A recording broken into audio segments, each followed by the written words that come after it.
அனைவருக்கும் வணக்கம். பொதுவாகவே கேந்திர கோணங்களில் இருக்கும் ராகு கேதுக்கள் அந்த பாவத்தை கெடுப்பார்கள் என்பது விதி. இது ஒரு பொதுவான விதிதான். ஜோதிடத்தில் நான் ஏற்கனவே கூறியபடி நிச்சயிக்கப்பட்ட விதிகள் என்று எதுவுமே கிடையாது. 9 கிரகங்கள், 27 நட்சத்திரங்கள், 12 பாவங்கள், இவைதான் மாறவே மாறாது. மற்ற எல்லா விதிகளுமே விதிவிலக்குகளுக்கு உட்பட்டதுதான். பொதுவாகவே ராகு கேதுக்கள் பார்த்தீங்கன்னா அந்த உபஜயஸ்தானத்தில் இருக்கும் ராகு கேதுக்கள் நல்ல பலன்களை செய்வார்கள் அப்படிங்கிறது பொது விதி. 3, 6, 11. அந்த 6ஆம் இடம் சில விதிவிலக்கான நிலைமைகளை பெற்றது. 6ஆம் இடத்தில் இருக்கும் ராகு எப்பொழுது கெடுப்பலன்களை தருவார் என்பதை நான் நிறைய வேரியபிள் உங்களுக்கு பதிவு போட்டிருக்கேன்.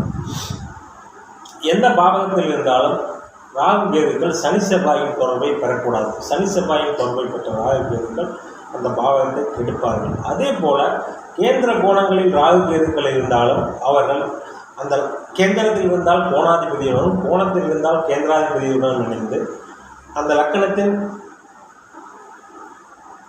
சுபர்களுடன் தொடர்பு கொண்டு அந்த சுபர்கள் இயற்கை சுபர்களாக இருக்கும் பட்சத்தில் அந்த ராகு நல்ல பலன்களை செய்வார்கள்.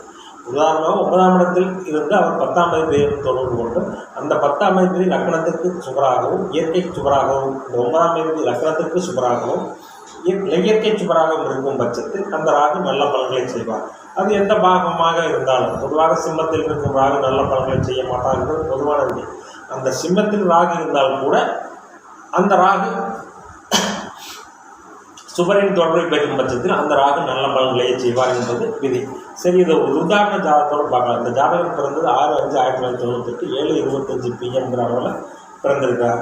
விருச்சிக லக்கணம், சிம்ம ராசி, உத்திர நட்சத்திரம். லக்கணத்திற்கு 4ஆம் வீட்டில் குரு கேது, 5ஆம் வீட்டில் புதன் சுக்கிரன், 6ஆம் வீட்டில் சூரியன் செவ்வாய் சனி, 10ஆம் வீட்டில் சந்திரன் ராகு. இந்த கால சர்ப்ப தோஷம் அப்படி இப்படிங்கிறதெல்லாம் உண்மையிலேயே நடைமுறைக்கு ஒத்துவான விஷயங்கள். ராகு கேதுக்குள்ள எல்லா கிரகங்களும் அடைபட்டிருந்தால் உதாரணமாக இந்த ஜாதகத்தை பார்த்தீங்கன்னா ராகு கேதுக்குள்ள எல்லா கிரகங்களும் அடைபட்டுதான் இருக்கும். கால சர்ப்ப தோஷம் 35 வயசுக்கு மேலே தான் முன்னேறுவாங்க அப்படிங்கிறதான் விதி. அப்படியெல்லாம் கிடையாது. இந்த ஜாதகம் இந்த ராகு திசையிலேயே நல்லா இருப்பாங்க. இந்த ஜாதகம் பிறந்தது சூரிய திசை, அதாவது சனியுடன் இணைந்த நீசனுடன் இணைந்த சூரிய திசை அவ்வளவு சரியாக இருந்திருக்காது. அடுத்தது சந்திர திசை. சந்திர திசை ஓரளவு நன்றாக இருந்திருக்கும். அவர் ராகுவுடன் இணைந்தாலும் கிரகணமாகவில்லை. குறிப்பிட்ட டிகிரி இடைவெளியில் இருந்து குருவின் பார்வையில் இருக்கிறார்கள். அடுத்தது செவ்வாய் திசை. செவ்வாய் திசை இந்த ஜாதகருக்கு எல்லா விதமான கஷ்டங்களையும் கொடுத்திருக்கு. அதாவது ஆறாம் அதிபதி 6ஆம் இடத்திலேயே ஆட்சி பெறக்கூடாது. அது பாபரோ சுபரோ. ஒரு வீட்டு அதிபதி அந்த பாவத்தை அமர்ந்திருக்கும் நிலையில் அந்த பாவத்தை வளர்ப்பார்கள். இங்கே லக்னாதிபதியே 6ஆம் அதிபதியாகி லக்கணத்தில் ஆட்சி பெறாமல் 6ஆம் இடத்தில் ஆட்சி பெற்றிருக்கிறார். சரி, இந்த ஜாதகருக்கு செவ்வாய் திசையில் கடன் இருக்குமா, நோய் இருக்குமோ, வம்பு வழக்கு இருக்குமா? கஜகேசரி யோகம் இருந்தால் கண்டிப்பாக எதிரிகள் இருப்பார்கள். இந்த ஜாதகருக்கு சதா எதிரி தொல்லைதான். அந்த செவ்வாய் திசை முழுவதுமே இந்த ஜாதகருக்கு சதா எதிரி தொல்லைதான். ராகு திசை ஆரம்பித்தவுடன் இந்த ஜாதகருக்கு திருமணம் நடந்தது. இந்த ராகு எப்படி பலன் செய்வார்? பொதுவாகவே ஒரு கிரகத்திற்கு வீடு கொடுத்த வலுப்பட்டால் அந்த கிரகம் வலுவாக உள்ளது என்று அர்த்தம். இங்கே ராகுக்கு வீடு கொடுத்த சூரியன் உச்சமாகி ராகு 9ஆம் அதிபதியுடன் 10ஆம் இடமான கேந்திரத்தில் இருக்கிறார். கேந்திரத்தில் இருக்கும் ராகு கோணாதிபதியுடன் இணைந்திருக்க வேண்டும். அந்த கோணாதிபதி இயற்கை சுபராக இருக்க வேண்டும் என்பதற்காக இங்கே 9ஆம் அதிபதியுடன் இணைந்து 10ஆம் இடத்தில் இருக்கிறார். வீடு கொடுத்த சூரியன் உச்சமாக இருக்கிறார். இன்னொரு திரிகோணாதிபதியான லக்ன சுபரான குருவின் பார்வையில் இருக்கிறார். இப்படிப்பட்ட ராகு தான் ஒரு ஜாதகருக்கு வாழ்க்கையில் சரியான பருவ வயதில் வரும் பட்சத்தில் அந்த ஜாதகர் எல்லா இன்பங்களையும் அனுபவிப்பார். லக்னாதிபதி இங்கே சூரியனுடன் அஸ்தங்கமானாலும் என்னதான் லக்னாதிபதி ஆட்சி பெற்றிருக்கிறார். ஒரு யோக ஜாதகத்தில் லக்னத்தையோ லக்னாதிபதியோ ராசியை குரு பார்த்திருப்பார். இந்த ஜாதகத்தில் பார்த்தீங்கன்னா ராசியை குரு பார்க்கிறார். இந்த ஜாதகம் பார்த்தீங்கன்னா அதாவது புதன் அதிக சுபத்தன்மையுடைய கிரகமாதலால், அதாவது புதன் உச்ச சுக்கரனுடன் இணைந்து குருவின் வீட்டில் இருப்பதால் டாக்குமெண்ட் சம்பந்தமான விஷயங்கள் இதில் எல்லாம் இந்த ஜாதகம் தொழில் செய்து கொண்டிருக்கிறார். அந்த தொழில் ராகு திசை ஆரம்பித்த பிறகு நன்றாகவே போய்கொண்டிருக்கிறது. கூடவே சந்திர கேந்திரத்தில் குரு வலுப்பெற்றிருப்பதால் குருவும் அதிக சுபத்தன் ஓரளவு சுபத்தன்மை இருப்பதால் ஃபைனான்ஸ் தொழிலும் செய்து கொண்டிருக்கிறார். ராகுவின் காரகமே நானாவித வேடத்தொழில் என்பதால் இந்த ராகு திசை இந்த ஜாதகருக்கு பல வழிகளில் பொருளாதார வரவை தரும் என்பதில் எந்த விதமான மாற்று கருத்தும் இல்லை. அதாவது குருவுடன் இணைந்து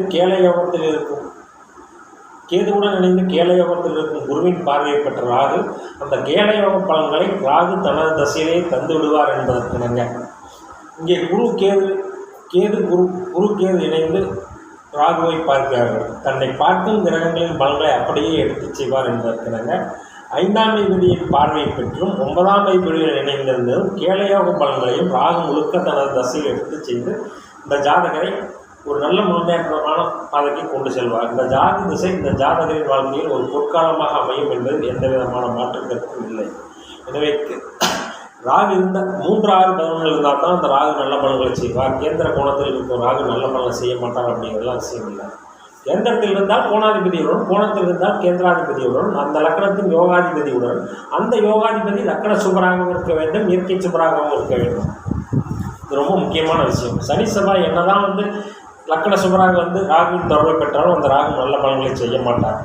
எனவே இங்கே வளர்பிறை சந்திரனுடன் ஆகிய பாக்கியாதிபதி வளர்பிறை சந்திரனுடன் இணைந்து பஞ்சமாதிபதி குரு 2-5 கூடிய தன பஞ்சமாதிபதி குருவின் பறவையை பெற்ற இந்த ராகு திசை இந்த ஜாதகின் வாழ்க்கையில் ஒரு பொற்காலம். இந்த ராகு திசை 18 வருஷம் இந்த ஜாதகத்துக்கு ஏராளமான பொருள்களை தரும். மேலும் கேளயோக பலன்களையும் ராகு எடுத்து செய்ய இருப்பதால் இந்த ராகு திசை ஒரு பொற்காலங்கள். எனவே கேந்திர கோணங்களில் இருக்கும் ராகு கேதுக்கள் எல்லா நிலையிலும் கெடுபலன்களை தராது என்பதற்கு இந்த ஜாதகம் ஒரு நல்ல உதாரணம். நன்றி, வணக்கம்.